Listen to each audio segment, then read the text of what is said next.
After going back to the drawing board, we found this rivet nut gun, and we think that this is going to be the best solution for mounting our fuel filter. It comes with a number of different mandrels that are all nicely packaged and color-coded, along with the corresponding rivet nut and a, what do you call these again, Lee? Stair-step drill bit or something? Let me show you how to set this up. First, we'll take this nose piece off. Watch to the end to see the one thing we would add to this kit. From there, we pull in. Did you see that slide? And then you can take off your mandrel. Next, determine which size nutsert you want, and this is how you set it up. Essentially the opposite. Slide that piece back, install the mandrel.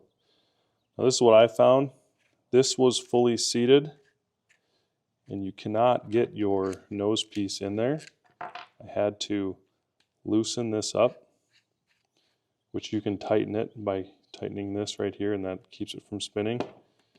What I found is I had to loosen this up, put your nose piece in, and I kept loosening this until my nose piece fully seated, and then I would kind of tighten it, everything up, and I went ahead and tightened that up. Let's see what this looks like.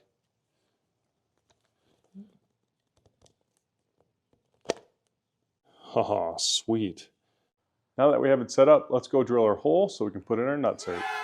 Drill size, it says 9 millimeters according to this table. Ah, nut. Okay, there's that one. There's that one. All right, here goes nothing. Yeah, that's the next tier. Oh yeah. You want to do that one? The only problem I think is that this might be really, really thick. Might be an issue. Give me the tool, Lee. You can always check out the tools that we use down in the description below. We do get a kickback, so we appreciate your support. Give it the good old try.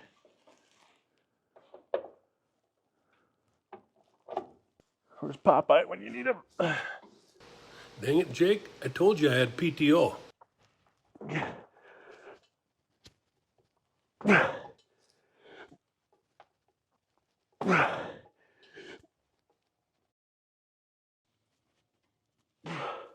Shoot kebabs, man.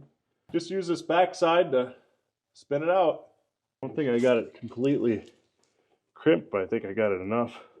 I do think we should be using a deeper nutsert, being it's on this chassis, and the thickness of the wall of the chassis. But I did get it to go a little bit, and I pulled on it pretty good. It seems to be holding. Oh man, that's gonna be sweet. All right, we got one of those nutserts. I just want to make sure you don't want to go too far, but you need to go far enough. That's it right there.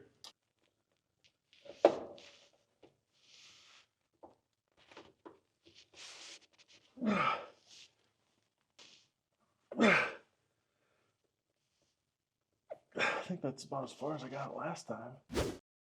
We used the Roy Garage project planner to come up with a list of parts, and a list of tools, and come up with a game plan of what steps we need to take to complete this step of the project. You can snag the project planner in the description below. Just use this backside to spin it out. Bruh. Let's get it. That's okay. Sweet deal. We got it, Leroy. That's solid, bro. This Nextack Rivet Nut Gun worked great for us. One thing we did do is we used a different stair-step bit that was just a little bit sharper to get it started, and then we used the Nextack stair-stepping drill bit because it was metric to get what we needed. Thanks for watching this week's episode of The Roy Garage. If you got any value out of this, make sure you hit that like and subscribe button. And if you want to watch more of us working on this dodgeball project, you can click the playlist in the upper left. Today on The Roy Garage, we turn this piece of cardboard into some steel. And put it right there. Hey, it's already there.